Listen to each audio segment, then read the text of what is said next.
Classes in session. Hey guys, it's on Learn 16 classes in session, and today I have Conscious Lee from TikTok. George Lee, one of the most impressive educators, creators, incredibly aware. I learn something new from him every single day.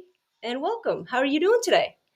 I'm doing good. I'm doing real Yeah? good, fine on this lovely Sunday. You know what I'm saying? Getting to talk with you. I think that it's cool when Americans and Canadians talk specifically about social cultural issues. To me, I feel like Mhm. it's always I feel like very uh, intriguing. That's the word I'm gonna use. You know what I'm saying? And Yeah. I think there's always potential for growth and potential for you know what I'm saying. There's people that for us to learn insight on each other's old bullshit colonial ass. You know what I'm saying? Country. And it's so funny because you use that term, and it's like when I speak to a lot of those issues, and and I'll have Americans talking about it, and then I'll be like, they're like, "Oh, you're Canadian." I'm like, "Well, let's not pretend like we don't have the same beginnings, Right. right? We did We it could, we can. a little bit differently, but make no mistake, we're both born from the same colonized force anyways. It just rolled out differently, and we have different governmental systems that use it differently. But I think it's, foundational to both countries, and which is Oh what I yeah, guess, definitely.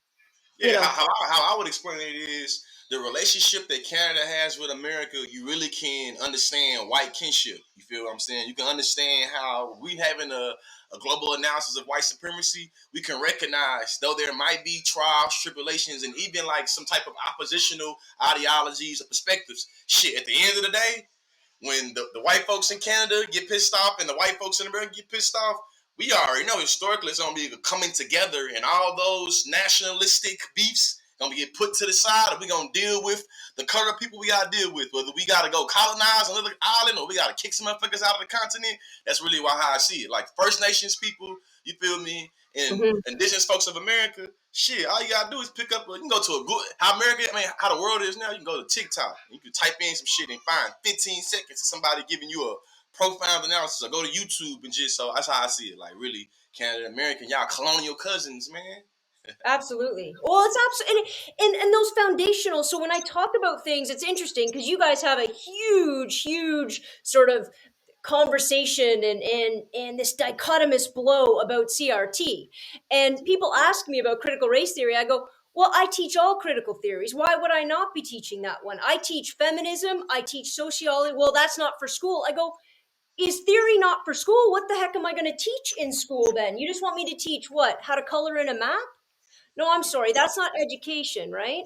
Yeah, but I think that what I learned from being in debate in college is that a lot of times when we start talking about things in the specificity, it's a lot of shit that's always been seen as the default. So when you start getting specific and it deviates from the norm, that's when people start to feel like you're starting to label things. What I recognize, and I feel like you also recognize, is that when it comes to like I can even take the supremacy out of it. When it comes to Eurocentrism, Eurocentric ideology, it's like there's a theory behind it. The idea that life, land, and liberty, or whatever John Locke said, it's like, yeah, that is a theory.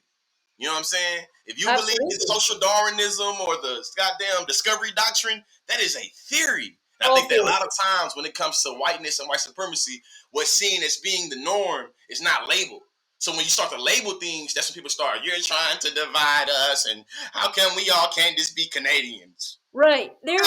Goddamn, shit, I don't know how Canada works, but I know in America, as soon as my black ass came out the womb, they slapped me and labeled me with a gender, they labeled me with a sex, they labeled me with a, you feel me, a goddamn, a race. And this is like, unfortunately, the sex and gender gets conflated, and that's supposed to be lost in the sauce here in the States. I can't speak for the, Canada, but it's just like, Absolutely. hey, don't tell me I'm being divisive when I'm literally reifying what the place that you love so nearly and dearly put on me. I didn't say I was Absolutely. black. America said I was black. Well, it's so funny. I had a gentleman in my comments the other day, and it was on Twitter. Twitter's a mean like TikTok is like a certain kind, whatever. It's kind of like nice, mean, but Twitter, a guy flat out's like, "Where do you work?" I said, "I'm not. Are you crazy?" I mean, became very aggressive. But it's somebody said, "When did racism start?" That's what he said. And initially, I thought, oh, he wants to have like a cool discussion about the the creation of the 5 races and how it wasn't a biological imperative. And so I'm going to that. Well, that's not what he wanted. Of course, Nah, that's not hell what he no. He wanted. didn't want. Yeah, no. He not want you to get into the historical nature of science, like right. What was it? Scientific racism and the what's the dude name? He didn't want to get that. He really It was was trying to catch you up. There we go. It was like the late 1700s. I said, well, into the Yeah, late 1700s, there was no scientific classification. Leonidas, Lifenitis, whatever the dude name. He started the Yeah, classifications and he yeah, exactly. hierarchized the humans. And shit. Yeah, they don't like to hear that though. What I recognize in America is that a lot of times when we start to have conversations around race and racism, it's always centered around the comfort of white people. And I think Hmm. that what I've learned from being intersectional is that when you go into different, subsets of America, regardless of a lot of those other things, shit, motherfucker let you know, like, nah, but I still think that I should be able to have investment and benefit from my white kinship. You know what I mean? Like, I literally read something, and it's not even just America. I read something. It's also, our colonial cut. Actually, America and Canada would be like colonial siblings, and 100%. Britain to be like one of the aunties or uncles or some shit like that, right? Yeah. This gay white dude in the UK said some shit like, I'm a Tony. Tony is like the conservative party of the UK shit. He said Oh, some yeah, shit yeah. like, it was harder for me to come out as conservative than to come out as gay. And it was like, bruh. You know, what? And I try to address this sometimes, and the 1 minute or the 3 minute window doesn't do justice, right?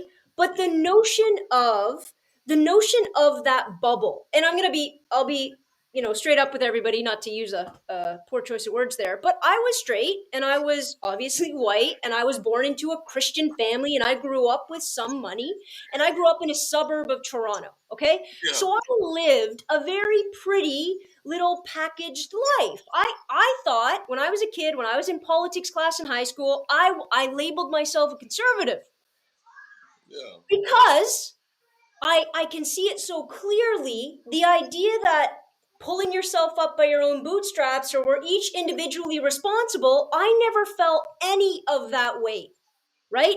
Ever.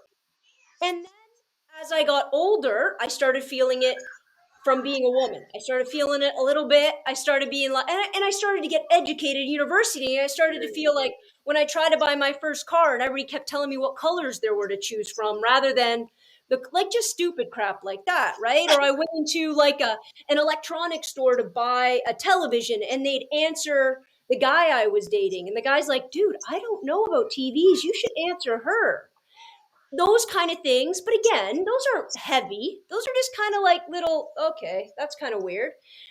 But then when I came out, which I was like 24 years old, Shit got real. You start getting it got disowned. yeah, and you got what happened to me, I think, and this is what in my opinion needs to happen to everybody. I got shoved out of that bubble. It was like a big kick in the butt right out of that bubble, right? And now I was in a whole different world, and even better, I was seeing the world differently. Not perfectly, not perfectly. The color of my skin still gives me privilege. Where I live still gives me privilege. How much money I got in the bank still gives me Gave you privilege. awareness though. It gave you the awareness to even add that layer of how you identify yourself and how you navigate the world. If you're able to even you know what I'm saying. So that's how yeah. So, how do we do that? Here's the question. How do we do that? Because let's assume people that are in that bubble aren't horrible. I know there are horrible people. Let's assume they're just in this rose colored glass bubble and they genuinely look at you and I and go, I don't know what you're talking about because I don't see it because I've never felt it. How do we come at though, because we're both educators, right? We both want to bring that person out of the bubble because we both know they just need to wake up. They don't necessarily need to be smacked down necessarily. You know what I mean? I want to pull them over here. I feel like I make it a two-pronged process. The first thing I would say is kind of more of like a prerequisite, and it has to be understood for us to move to the next and final step. But to me, it's just recognizing that just because you didn't experience it or you didn't see it, don't mean it don't exist. You know what I'm saying? I ain't never been catcalled in the way women's been catcalled. That don't mean that catcalling don't exist. You know what I'm saying? I've never been killed by the police. That don't mean that police brutality and police and killing. You know what I'm saying? I think that's the first thing. The second thing I would say is that we have to be able to see yourself as the bad person. It's easy to say the sexism and the racism and the homophobia and the ableism is outside of you. You see what I'm saying? It's harder though for you to be like, damn, this the way that I'm sexist. This the way that I'm homophobic. This the way that I'm transphobic. And you know what? Not only this is the way, this is one of the many ways in how I get in the way of progression of women. Because I see it is, like, I feel like white people should want to be an anti-racist racist. Mm-hmm. You know what I'm saying? And the reason why I'm using this terminology is because I'm recognizing that structures are important, and those structures position us how we move throughout the world. You feel what I'm saying? I'm going to use the example of saying I'm an anti-sexist. I disagree with sexism and constantly that shit is bad in every instance. But I recognize just because I done read some feminism books and I can throw at you some jargon about misogyny and patriarchy, this don't mean I'm not immune from being sexist. So when I say I'm an anti-sexist, this means I'm going to stay implicated in my maleness and my masculinity. You see what I'm saying? And knowing that shit, I still get privilege and I still, you feel me, not only get privilege, I still will my privilege, you feel me, that is literally counterproductive to the progression of women. You see what I'm saying? To me, it's important. Give me an example of that for you right now. An example what would you say, like on the sexist level, what would you say that maybe you're still embodying or you're fighting to try to separate yourself from or gain acknowledgement and awareness of?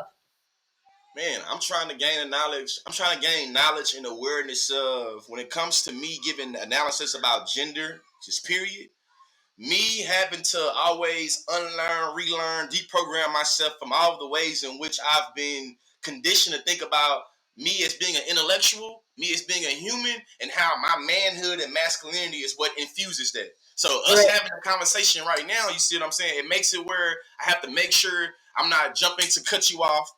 I'm thinking about the time. So if we talk for an hour in the podcast, you feel me? I know I'm a guest, so by nature, sometimes guests speak a little bit more, but I still want to think about, okay, if we were to have somebody do analytics, how much time is consciously speaking compared to Jay? Right. You see what I'm saying? And then also thinking up too, just like shit. Just like right now, it's a trend on TikTok of women making fun of dudes on podcasts. Yes. I happen to be a dude with a podcast, right? What I know is easy to do. A lot of white liberals do this in America. Black folks start talking about white people, and then white liberals act like they're not implicated. Right. You see what I'm saying? So in this instance, it's like, don't get me wrong, Jay, the shit funny. And most of the shit, I don't agree with, I don't believe it, but I don't get to leave my maleness, masculinity to be like, those men are dumb. And you a man too, my guy. It's easy for you to be like, those dudes are dumb, but in this comedy, in this satire, what parts of it you implicated in? That is an amazing question. Being real with you, I have a hard time thinking about money, my marriage, me being a country southerner that's supposed to be a protector and a provider, and what that means for me as being more, you feel me, progressive, conscious, and woke at 31. I'm not 21. I'm not 19. I'm not 11. But shit, I'm from Texas. I'm born and raised in Texas. That's where I'm born and raised from. You feel me? That's why I'm country. Yeah. A lot of the shit that I got instilled in me in terms of how do I love, how I raise a family, how I take care of my family, I know it's patriarchal. You see what I'm saying? Mm-hmm. But it's a lot of ways that I don't even came to grips with, but how I either A, perpetuate the shit, or B, you to believe in it. You don't recognize you believe in this notion. So I'm finding it. I'm laughing while everybody laughing too, but I'm still thinking of it like, nah, these women that are satirically making fun of men on podcasts, I'm implicated in this criticism. The question is, how can I understand I'm implicated and not just be like, not me. I'm not like those white people over there. I'm not like those men over there. It's like, nah, nigga, you know what we're talking about. Right? There it is. And it's really interesting because I think, I'm really trying to get at why people, because with the whole critical race theory and the whole, all of this group of predominantly white upper class Americans saying, well, it wasn't me. I don't want my kids feeling guilty. I don't want, right, that thing that they keep playing on. Why is it so hard? Because it's not hard for me. It's not hard for me to step back and go, wow, I was being sexist. And I mean sexist against, I tell a story about how I used to be very protective and very almost controlling about how my young female students dressed. And I was very much like, put a sweatshirt over that. Hypermasculinity. You internalized benevolent sexism. There we go. And I put it on until a 16-year-old sat me down and said, you're wrong.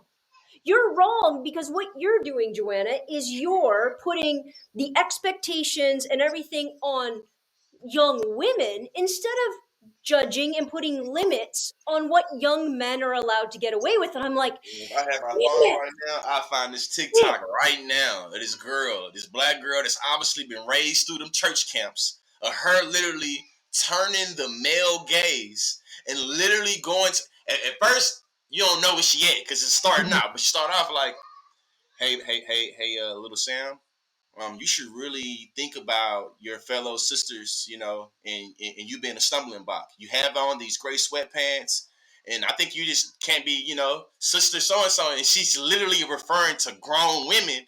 But in my mind, she's showing you how insidious the male gaze is in terms of thinking about responsibility and shit. What your students getting on you about victim blaming. It's like, hey, so what you telling me yeah. is that if I come to this classroom looking fine than a motherfucker, you think that it is my fault for looking fine and not the other person that's trying to objectify and or you feel me like violate me?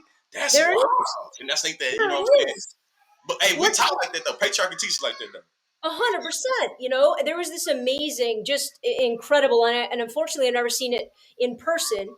It was done by an East Coast artist in which they created an installation piece, I think of like 25 outfits that women were sexually assaulted in. And what she did is she put them up, she put the outfit up into like a glass box, and beside it said what happened to her, where it happened, how it happened. You go around this room, and I've only done it virtually. You go around this room and you're like, jeans and a t shirt, running gear, a hoodie, running, you know what I mean? Nobody's seeing a type, even if they did, but it's just, But it's still like you still you, getting to it though. you still go there, right? And I You go getting to it. through that example, and I think, when I tell my students, because I do academically, I understand it's about power. I tell them that we have that conversation, but in my head, damn it, it's still ingrained. I shouldn't have been out that late. I shouldn't have been wearing that. I shouldn't have had too much to drink. All of that garbage is still a part of my upbringing. Yeah, I bet you said it. I don't even got to add to that. You said it right there. Like, what? It's fine. Yeah, I'm upbringing. It's like shit. I'm 31 years old. My upbringing is really like shit. Every day I'm still being brought up, really. You know what I mean? So it's a lot of those things that were really instilled, and those seeds that was sowed, and really the motherfuckers came and they, you know what I mean? They flourished and they bloomed. You know what I'm saying? And then those seeds came. You know what I mean? I just think that it's a lot of times we can underestimate how we have to unlearn or redo things, or how we have to kind of be reprogrammed or reorient ourselves around problems, and not just yeah. something like that. It's really how I say it simply. It's a process, not an action. Absolutely. And I think that's what a lot of people, they don't want to take ownership, because it's so much work, right? It's so much work to look at yourself. I mean, don't get me wrong. I want to look at structures constantly too. I want to look at politics. I want to look at education. It's all a part of the same picture. It's not a lot of people are like, well, why don't you just fix politics? Or other people have said, Joanna, just fix yourself. I go, it's not an either or. It's intersectionality. That's why I love 100%. intersectionality, man. This shit tied together. You feel me? Like I think that how systems, institutions, structures, organizations, groups, how all that operate, that literally is how we start to understand ourselves, how we affirm ourselves, how we not like ourselves. Once you're excluded from a particular group or you're included in a particular group, whatever aesthetic and your identity allow for you to be included or excluded, it's going to impact, you feel me, and influence how you understand that aesthetic. So for me, it's just really thinking about the various ways in which us as humans, I'm not just black, I'm not just straight, I'm not just cisgender, I'm not just educated, I'm not just, I can keep on going, you feel me? I'm Yeah, not yeah, just absolutely. charismatic, I'm not just a shit talker. There's all these various ways that make up who I am and what I am. And we know that based off of different characteristics. You feel me? Shit, the black church doesn't want me to be the same way as the white, you know what I'm saying, university. You feel me? The This random industry over here that wants to book me, like literally book me to come speak about this particular thing's wrong on their job, it's not going to be with the same high school over there. I just recognize how so many things are intersected and interconnected, and it's always good for us to be like a not an either or, but an and. 100%. And it never stops, and it never stops, right? That building of knowledge, that building of perspective. That's why, I mean, it's not that I don't ever get angry on TikTok, and I don't ever get frustrated and maybe go off, or but I never feel so much, I guess, success, not when everybody agrees with me right off the bat, But somebody sticks around in my live and is like chirping and doing stupid things. And I say, you know what? And people are like, kick him out, or her. And I'm like, I'm not going to. I don't kick any. How about they just stay and they can decide if I'm worth it? Give them 5 minutes. And, every once in a while, you keep a person around like that and they go, you know what? I came in here with a preconception because of how you look or the last TikTok I saw. And now I'm staying because you're having a valid, intelligent conversation. And I feel as though that's what this world is lacking. You have this side and this side screaming, right? And no conversations are having. So people are just choosing teams. And that's not going to do either side. That's not going to serve either side any well. You know what I mean? You have your goddamn a redoing of the French and Indian War. People just picking sides, goddamn, and going at it.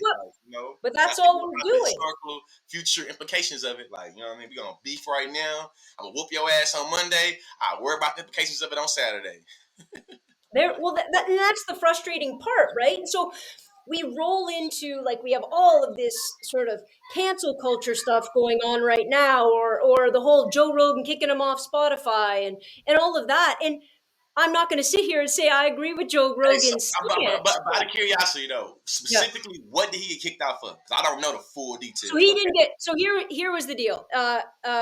Joe Rogan's on Spotify. He has a secured contract with Spotify. That's where his podcast is. So he got $100 million to be just on Spotify, and he has at least 11, 12 million people watching each episode, right?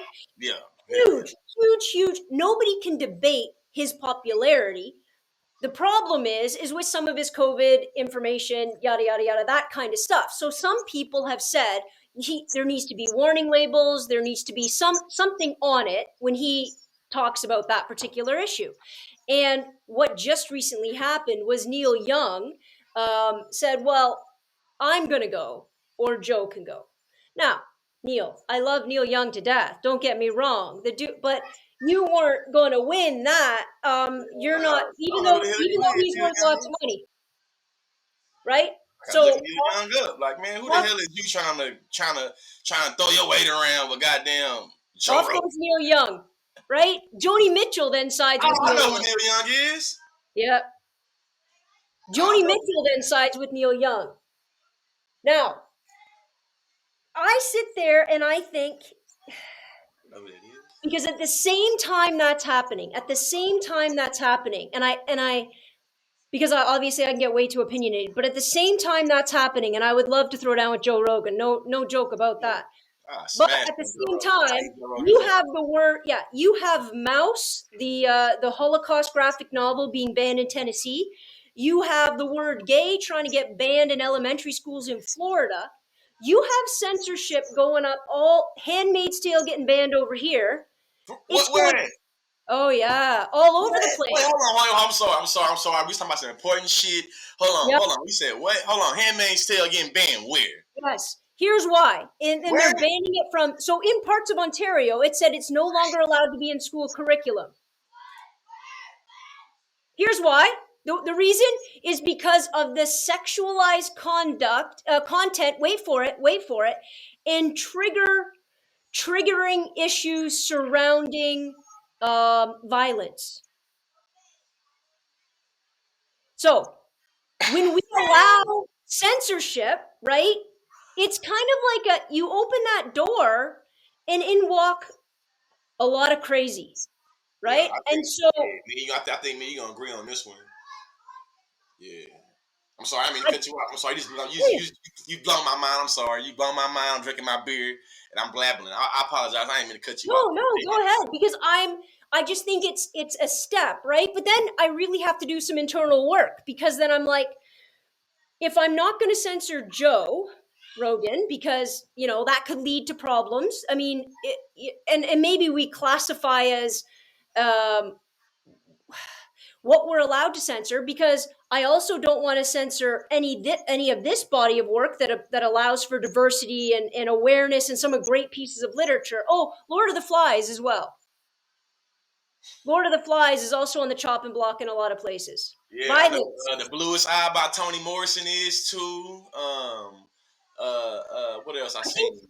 was Beloved also off the Yeah, I seen list? Beloved. I seen Beloved too. I seen Beloved too. I seen excuse me.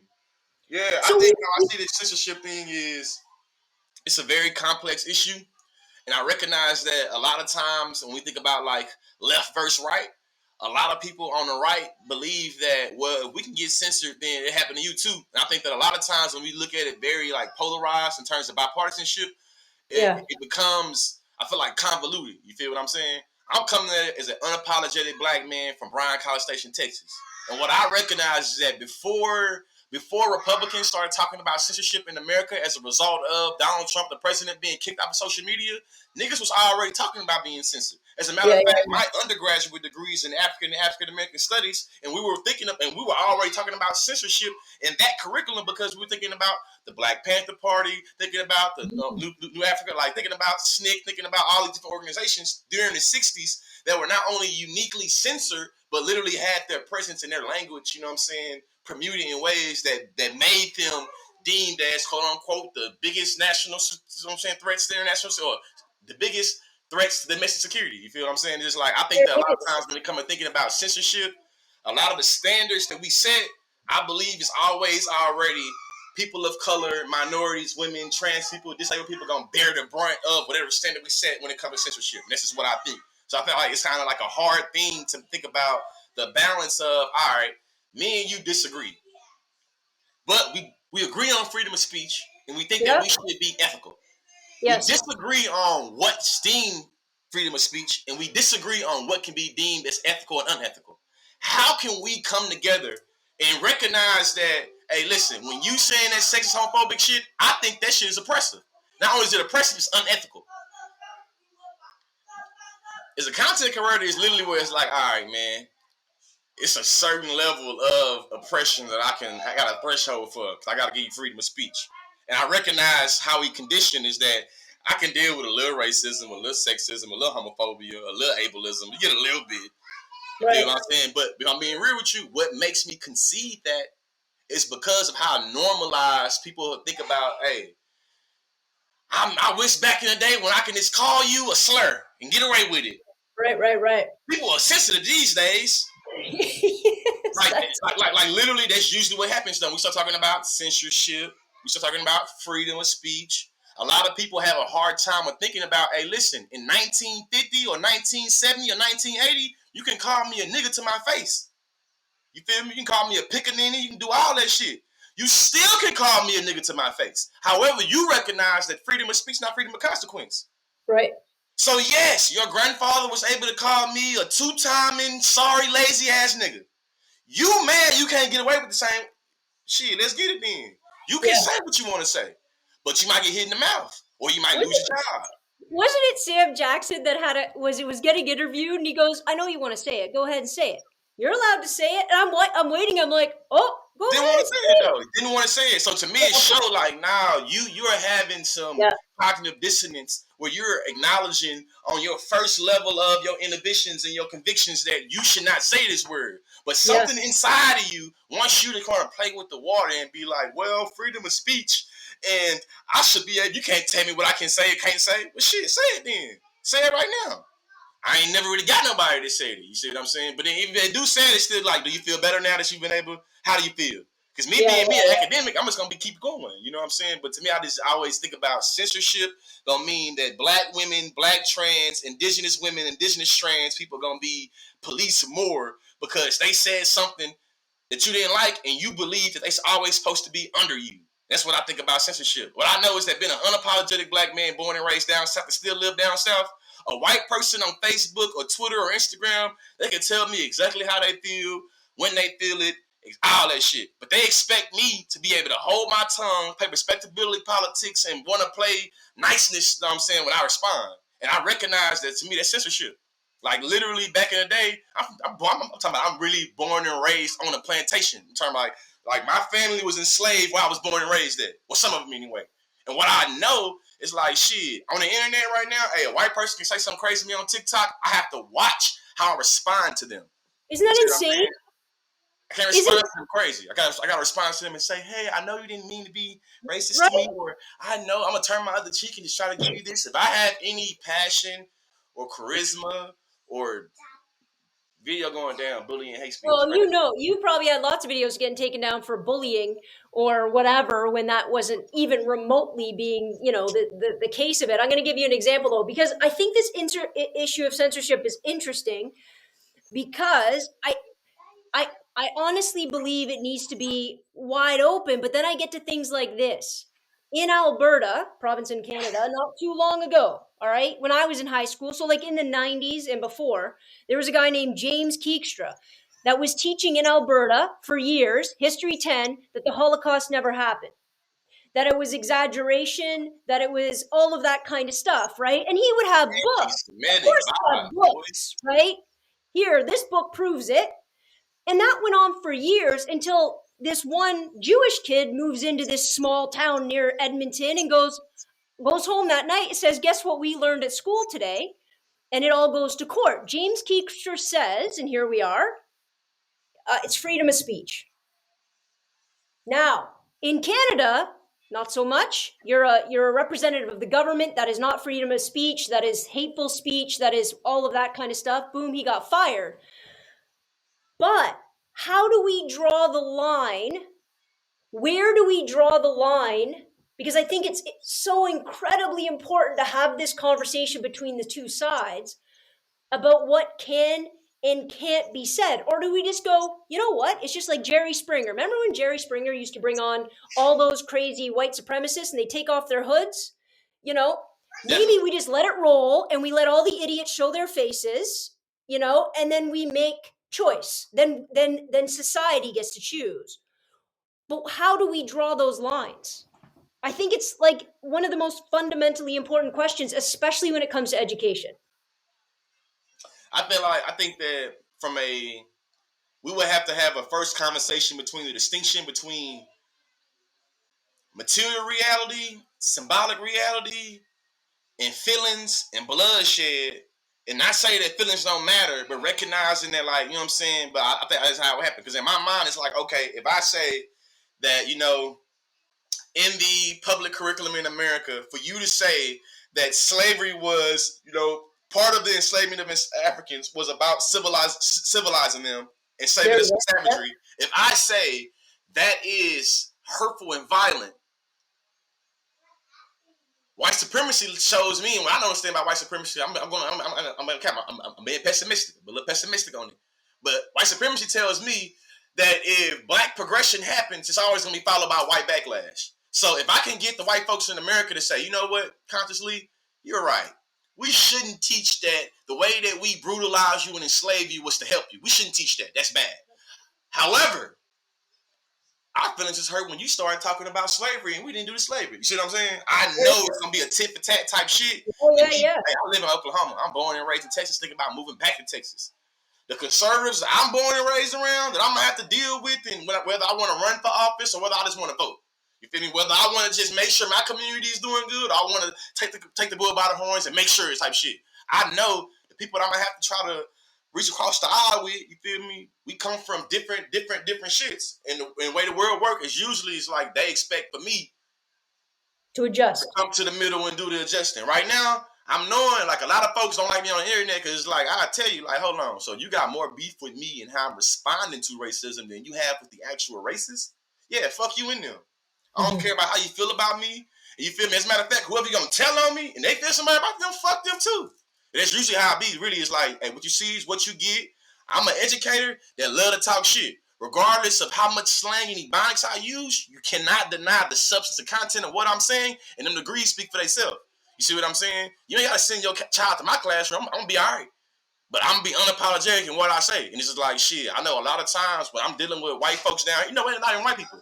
Anybody that decides they want to be in congruence with conservatism, you're going to have beef. And then shit, it come a time too, even I'll beef with liberals because liberals believe that they can't be racist or can't be white supremacists or can't be implicated in anti-blackness. And it's like, nah, man, you pushing this shit too. You push the prison, what? The prison industrial complex is also implicated with the left. You feel what I'm saying? The disenfranchisement of the black community is also implicated with the left. You know Well, what I'm that's saying? Just like, that's how I be feeling. Like, man, a lot of this shit be coming out as y'all got y'all little bipartisan bullshit going on, and y'all don't recognize that y'all exposing to a lot of us people of color that we just pawns. and I feel like that's across, like, so in Canada we have three major political parties, a couple of extra parties, right?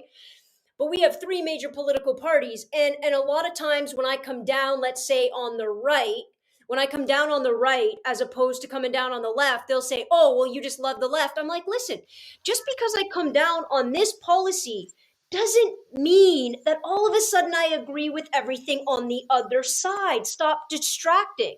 I'll tell you what I don't like. I don't like the word tradition, ever. I don't like it.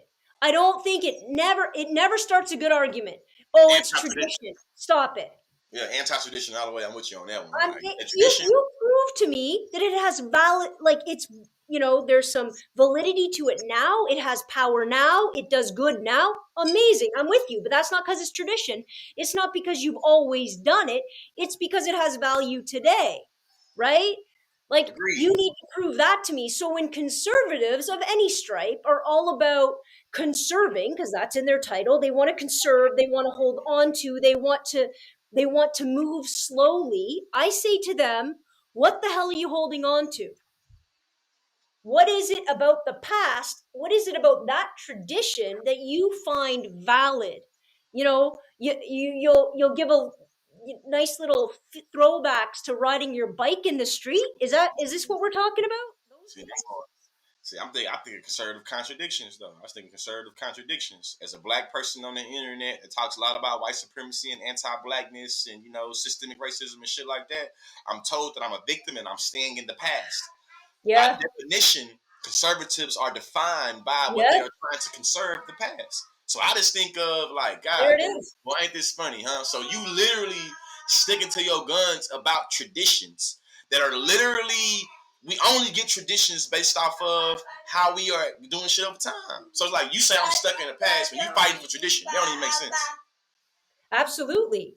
I think that it's constant, and it's constantly a hypocrisy no matter which way you slice it. And that's true across the board. Here's my question for you. I have a big mouth. I do. Oh, dude. Uh, and I'll speak on a lot of issues, right? I'll speak about being gay. I'll speak about being a woman. I'll speak about indigenous rights. I'll speak about black. I'll speak across the board. And sometimes I'll get that whole you are a white savior piece, right? And I'm like, first of all, I don't. If you're going to say that about me, say how I'm not holding space, or say how not. If I'm saying something, it's not about me rectifying any sort of. It's not be about dispelling a truth. It's about me holding space and highlighting those truths. Right. That's the point of allyship. But I think this lovely little word, white savior, that's been stolen by the conservatives, is just a way to disempower anybody that would be outside of community A from ever having a voice. It is the quickest way to keep the whole divide and conquer mentality so that nobody ever steps up together. Because heaven forbid, right? Heaven forbid the all of those minority populations step up together, because the power structure will be in some trouble. Man, I think you just hit the nail on the head. There's a conservative bastardization of things that come from outside their culture where they are able to take that shit and make it something that it's not. As a black man, we've been saying niggas is woke and stay woke and use social justice and you feel me, you know what I mean, all that shit for decades. Now that this thing came across white conservative America, now to be woke or to, you know what I'm saying, be conscious or to, you know what I mean, do all that shit. Even the idea of cancel culture, that come from the black community. You know what I'm saying? Mhm. It come from a song, an old ass song from it. It's just like, I think that there's a lot to be said about how a lot of terms or concepts get convoluted and bastardized and distanced from what they're originally used for. And then they literally get used by conservatives or just period, white people, period. And they be like, God damn, let me get this straight.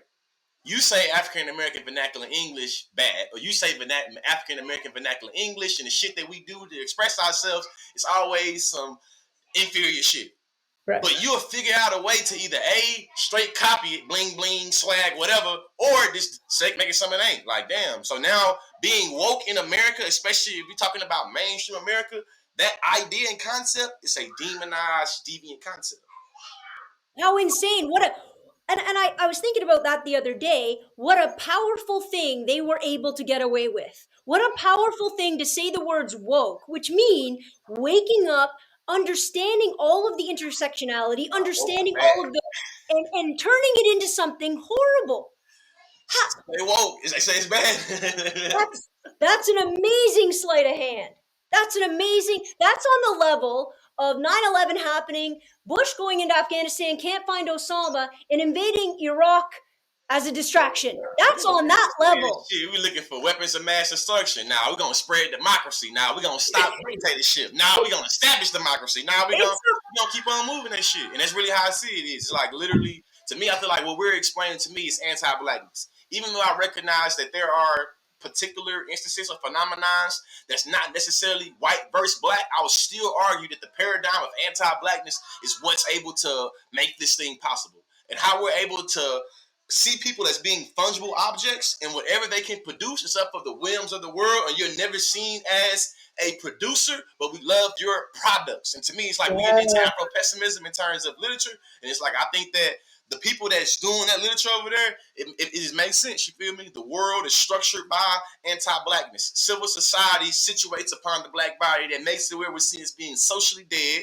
make sure we're seeing that we're being, incredibly dishonored or some shit like that, and then, you know what I'm saying, gratuitous violence. And it's like, I think that a lot of times when we think about how different groups, you feel me, are positioned, you feel me, a lot of times they go through that process of being blackened, or the people that are experiencing it will literally use different examples of black oppression to explain how their oppression is happening. And I think that this is where I'm going to start coming in terms of anti-black, Afro-pessimism. Yeah. Like, what about me? What about me? Yeah. That's how. Like, literally, I'm a debate coach. You know what I'm saying? I debated for policy debate coach, you know what I'm saying, in terms of college, right? When we're doing these debates, I'm debating about Marxism and socialism and Heidegger and Nietzsche and all the white philosophers, whether they from Germany or France. You see what I'm saying? I know all them motherfucking ass, right? Right. Through debate, I'm being forced to create these intellectual simulations of being like, all right, you advocating for something that's going to solve for anti-blackness. What about me? Yeah. So I'm digging deeper into the lecture, into literature. I'm starting to learn, like, yeah, I can sit here and think about how anti-blackness can explain sexism or transphobia. You see what I'm saying? Like, but it's like, shit, take that time. I'm a little rusty right now, but shit, I feel like I could do it though. Absolutely. I think that, and I think that there's a vested interest in making sure that people keep, like I said, that the power structure that exists, keep people fighting about the lack of intersectionality or the lack of congruency between those different ideas. So I can sit up top, not necessarily me, and say, not my fault. You guys fight amongst yourselves. I'm just going to stay back here and count my money. Or run this. You already said it though. You already said that conservatism indoctrinates you to believe in an individualistic reality that says that if you were poor or you fucked up, it's because of fucked up. And if you don't want to be poor or don't want to be fucked up, pull yourself out your bootstraps. The way that the elites, both liberal and conservative, are able to distance themselves is by being able to say, hey, I'm going to act like we're not playing with shit on the background. I'm going to make like everything that happens on the stage is because of you. Ain't no stage directors. Like, nah, stop playing with me. You feel me? But I think that's a lot of times how it's able to happen. Be on Facebook or Instagram or TikTok, shit, you 100 there, I'm 100 there. We dry ass arguing and debating about capitalism in Texas. You ain't gonna never be in that damn tax bracket. But shit, we ready to fight. We ready to knock each other faces off. And we arguing about some shit you ain't gonna never have. You ain't gonna never be no damn Bill Gates. You ain't gonna never be no goddamn Mark Zuckerberg. But you swept it down, you is. And because you think you might be, you feel like, yeah, man, we should always give billionaires what they want and how they want. Because when I'm a billionaire, I want to be able to do what I want, how I want. And I feel like that's usually how it works. It's like, man, you 100 there. You was born broke, you gonna die broke. If these people you defending woke up with shit double the money that you have, it wouldn't be good. Mm-hmm. But you know, absolutely, and we constantly forget about that, and we constantly forget that everything has a price, and that everything. It was interesting because I started, obviously, anytime I want to criticize capitalism, anytime I want to talk about it, Anytime.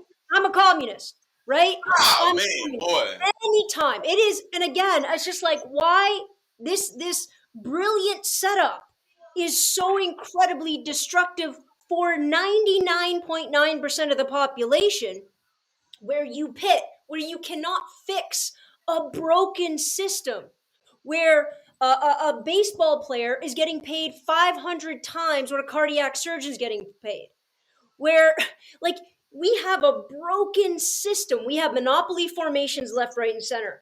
We have governments that give cashback and incentives and bailouts to major corporations, and then hang bankruptcy on people for 7 years.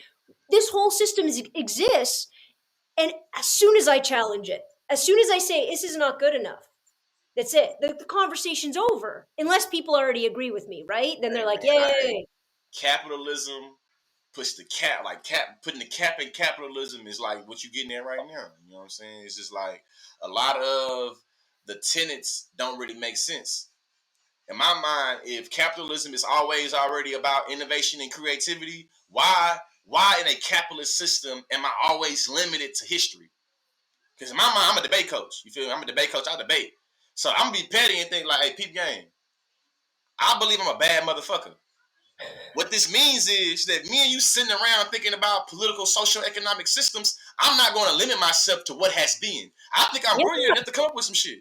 So shit, I think socialism is full of shit, capitalism full of shit, communism full of shit. It's all centered and all structured around what? Infinite growth.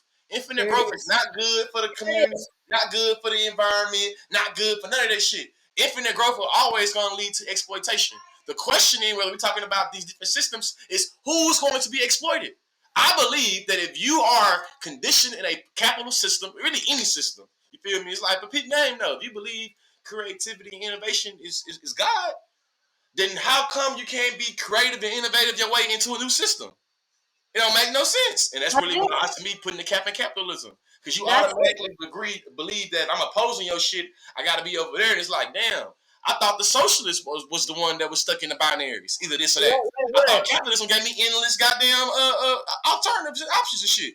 You No, sound limited to me. you're supposed to read Adam Smith and never, ever, ever change. You just stay there.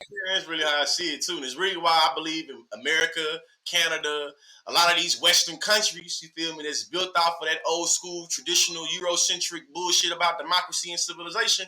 They slowly but surely imploding from the inside and falling in last place. And it's fascinating. Again, a lot of people right now, freedom, right? Freedom is, without getting into any of that other kind of stuff right now about COVID, but freedom is this big thing. And what I would love people to be able to understand, and everybody says, well, we live in the freest country in the world. Most Americans will say that to me, and I'm like, Who? I don't think you understand the definition. Don't you don't You know, understand the definition they of don't freedom? understand the definition. It is not to do anything you think is completely acceptable in your world. That's not the definition. It's not simply I get to go check a box beside somebody's name. I say to my students all the time, what if I promise you 10 things and you vote for me and I come through with 2 of those things? What the hell point was that democracy? You just explain America in a nutshell. What's the point? And the best part is, if I come through with 2, I'm a freaking genius. Swear to God. I'm up here, right? I'm up here because well, look, I know the 8 I didn't come through on, but man. I know in the hood that'd be like, mama would be like, hey, I'm not finna reward you for some shit you're supposed to do anyway. Politicians will feel like that though. Will feel like, hey, I promised you 50 million things. I only came through with 1.5. But see, you gotta understand, I ain't have all the power and I ain't have all the influence and this, that, and the other. And I think that a lot of people around the world is just really starting to get tired with a lot of these aristocrats. You feel me? A lot of these elites. You know what I'm saying? And shit is what it come down to. Like what? We know that the Trumps, the Clintons, and whoever the prime ministers, the last 3 or 4 prime ministers of the goddamn, you feel me, Canada, whatever y'all call y'all pepper, the person that released y'all shit, they friends, man. They didn't. Oh, They didn't, 100%. they didn't smoke the bowl together. They didn't drunk a beer together. They didn't been to the movies together. They didn't did all that shit together. You see what I'm saying? That's what I know about throughout the world is that a lot of the nation states know what I'm saying? Internet, like literally international relations is usually about how elite people throughout the world are able to share ideas and resources. A lot of us on the bottom of the international relations, the people that's getting pimped out, the people that's really funding all this shit, we starting to peep game and see what's going on. And really what happened is when it's all said and done and we get into like the Black Mirror type of reality, a lot of these elites gonna be after goddamn Mark Zuckerberg and the creators of TikTok and shit, because they the one decentralizing where, listen, you and I, hey, I'm in Oklahoma right now having this conversation. I'm in Oklahoma. You way up there in Canada. We didn't need nobody to facilitate this conversation. Man, Yeah, exactly. together. The more people in power start to realize, hey, man, you That's can it.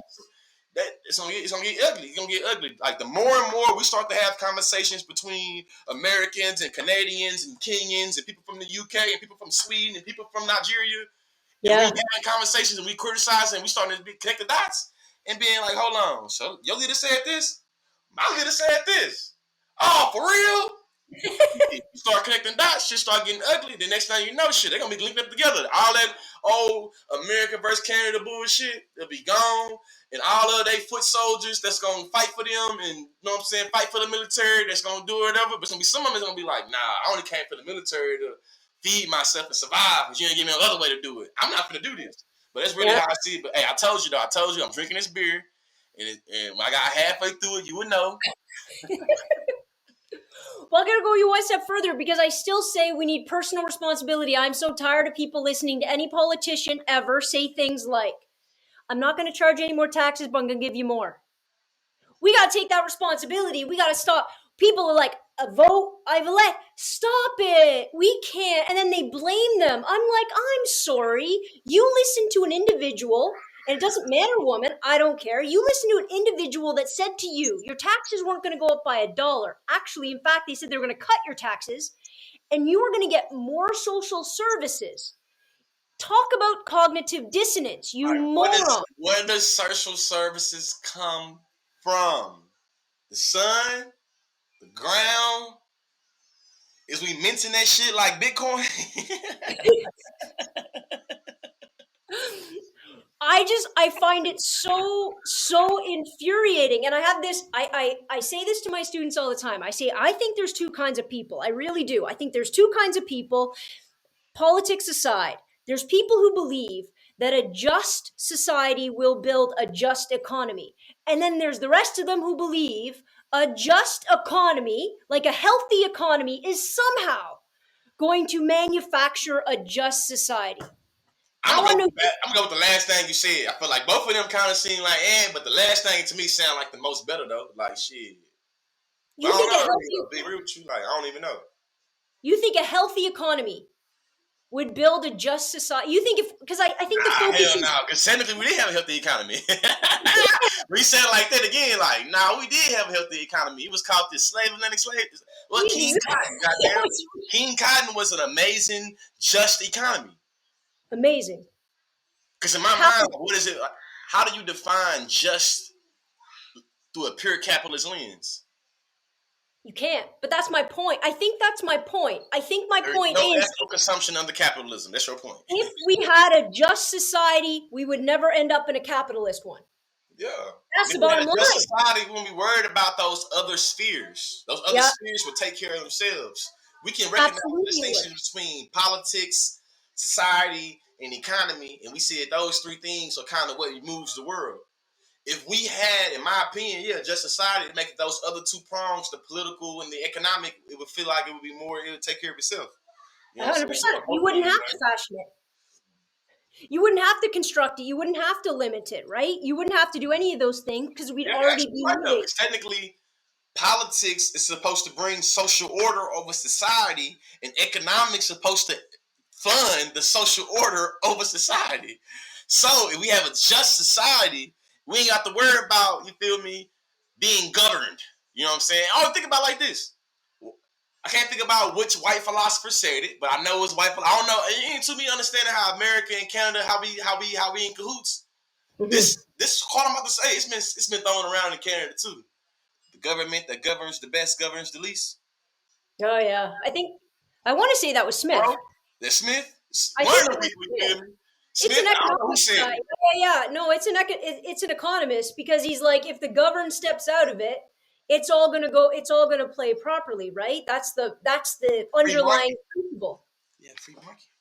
I love politicians that say, you're going to vote for me because I'm going to control the economy, right? I'm going to bring down inflation. I'm going to make sure you can buy a house. I'm going to make sure that all of this stuff doesn't affect your pocketbook. And then they get elected and they say, oh, the economy is this, outside existing entity that I can't control. What the hell am I voting for you then for?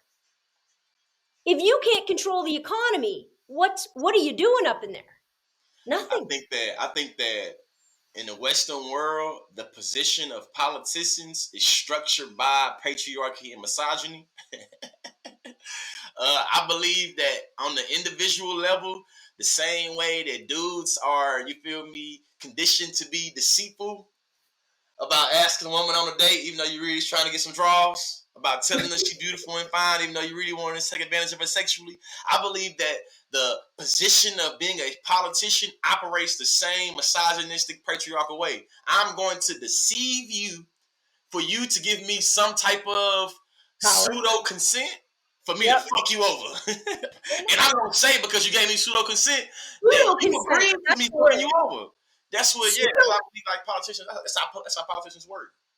It's pseudo consent, but it's also the game, right? Because like you're thinking about going into politics. I've thought about going into politics, and it's that pseudo consent that stops me from taking that step. Swear to God, me too. Like, man, I don't know about this shit. You feel me? Right? What happens when people like you and I step into politics? One of two things: A, we're not successful because nobody's going to listen to us because we're speaking too much truth, or B, we're going to start compromising. You gotta play and the we're going to start making deals to play the game to get power. And once we get that power, what the hell's the point? And you literally, I feel like, I mean, I'm usually a guy, I'm usually a man of nuance that likes to bring a lot of complexity. But I'm going to have to concede to your simplicity of that one, though, because usually, my understanding of politics, when you're on some freedom fight, activist, revolutionary shit, is really you either get bought out, sold out, killed, or you fail. You feel me? And it's really what it is. It's really just two things. Either you're going to be conformed, or you're going to be, you feel me, pushed out. That's really what it is. Like, you're going to either buy into so much shit that the original supporters of you can't even identify your ass no more, or you're going to stay so real to what you said you was going to do, you can't get any support from the people already playing the game because they see the way that you want to play the game. It's going to take away from the shit they invested in. 100%. 100%. Which makes me so depressed. but I'm going to say but it's exactly what you said earlier, and I know I've taken up a lot of your time, so I'll try to round it out, but it's what you said earlier. I think true democratic power, true revolutionary power, true powers of change exist right here. Exist on this platform that it is impossible to regulate, impossible to control, impossible to mitigate. And the more that real people put their faces and their ideas and their experience on here, the less that up there gets to play those games consistently, the less that they get to roll out those lies and everybody keeps buying into them. Yeah. I just think that cryptocurrency and the Arab Spring, I'm in the nerd right now a little bit, but I think the quote-unquote Arab Spring, like 2014, when the Muslim Brotherhood and shit was going on in like Syria, Egypt, Bahrain. To me, that at that time, what was going on in America and this Bitcoin shit, to me, is just showing like, yeah, right now, the world as a whole is going through a falling of a dynasty. Yeah, 100%. The American dynasty is falling, but I think that a lot of the old elite ruling on top ass motherfuckers is like don't realize that your position bred a lot of ignorance and you don't have a lot of survivability and you don't have a lot of perspective to really see what's going on. So a lot of people have smelt your shit and it stinks. You still think your shit smell like flowers. You don't recognize the people that your constituents, the people you're trying to control, people you're trying to get support from, they already have come to the conclusion you full of shit. Me and you was able to have this conversation. We didn't have to go through U.S. Customs or Canadian Customs. We didn't have to pass nobody. You decided I like you. I decided I like you. And it was like we had a conversation. The more this shit happen, I really believe the more people going to start getting, you know what I'm saying, what's going on. What? These motherfuckers that tried to cut off cryptocurrency. They really could have just been like, you know what? These motherfuckers want to be woke. I'm going to expose how crypto hurts the environment. They didn't do that. They don't want to do. They don't care about the environment. What they doing is trying to get their way in. So now they trying to create bullshit ass alternatives. Basically, my point is decentralizing power or power being deconstructed always make powerful people feel upset and powerless people feel liberated. And that's really how I end that right there. That's really what I recognize. Like, shit. That is it. Well, you made your laws supposed to control powerless people because you powerful, and now you're getting mad at that powerless people you see as being powerless. Shit. And it's that, and that's, and on that, and I know that, you know, we'll round it out, but I definitely want a part 2. So we're just gonna have to plan another part 2, even though it took us 7 years to get to part 1. Hey, yeah, hey, listen, we both intelligent, busy. You know what I'm saying? People that got big hearts that deal with shit. You know what I'm saying? Absolutely. So I'm taking a bad on me too much, Jay. Oh, you know no, not at all. everything. I'm so but you're really right though, because we definitely did reschedule like 10 times. We've been talking about how committed. 4 months. Yep. You know what I'm saying? Yeah, I'm glad that we finally got to do it. I enjoyed this conversation. And listen, man, Canadians and Americans, man, we need to have more goddamn conversation, but people game though. Y'all gotta let us talk how we want to talk though. And this go for like black people in Canada and black people in America. It's like, listen, don't try to police us and how we want to use ebonics or slang or a particular vernacular to express ourselves. You feel what I mean? You gotta be able to recognize what's going on and be able to understand the language of the oppressed and not make it where the oppressed always got to understand the language of the oppressor. You know what I'm saying? And recognize that in different instances that you might be the oppressed or oppressors, but ultimately, do not try to police how niggas express themselves. You feel me? Like a lot of people probably don't like how I express myself, whether you're in America or Canada listening to this, but I don't care about that. But what I recognize is that you cannot deny what I'm putting down in terms of the substance, the content, the history, the factual claims. You can, I wish he didn't cuss so much. I wish he wasn't as loud. I wish he didn't use so much ebonics and slang. Fuck all that. You heard them facts though. Well, look, and having said that, language as a controlling factor we're starting to see how incredibly dogmatic people are being with language. And the point of being dogmatic with language is to control, is to keep tradition in power, is to keep what was always being. And it all starts with language. I know that's very postmodern, but that's where it is. It all starts with language. So allow language to be what it is, which is a man-made construction, and it is fluid, and it is representative of different people in different times, in different contexts, with different realities. So let it go. Don't try to control that. Let it go. Let it go. But all right, love. I want to thank you so much for being on here. I know that you have a million things to do. I really appreciate it. I want you to come back whenever you have time. You throw me a text, and we're gonna come back on here, and we'll keep at it. Hey, and this how I'm gonna end this too. Your people in Canada that you know, and like your little area, the network you didn't build, figure out a way to get this black conscious Southerner to Canada, man. I'm trying to come to Canada and do some work, figure out some shit. I got the website, I got all these products and services, mainly services. I guess we'll be there, but even their services be like, listen, there got to be a way I can come to the Toronto area or whatever area you in. Well, listen, other listeners and followers listening to this. My name is George Lee, a.k.a. Consciously. Don't forget the Lee. You can find me at theconsciously.com or georgeleespeaks.com. I got a master's degree in human relations. I have a master's degree in adult higher education. And when I'm not on the internet talking shit, I'm doing diversity inclusion trainings or doing softcore trainings about professional development, believe it or not, even though I cuss so much, or I'm literally in the classroom talking and speaking, teaching about race, class, gender, ability, and sexuality. This means that I can do trainings about how this shit impact the workspace. You feel me? Civility in the workspace.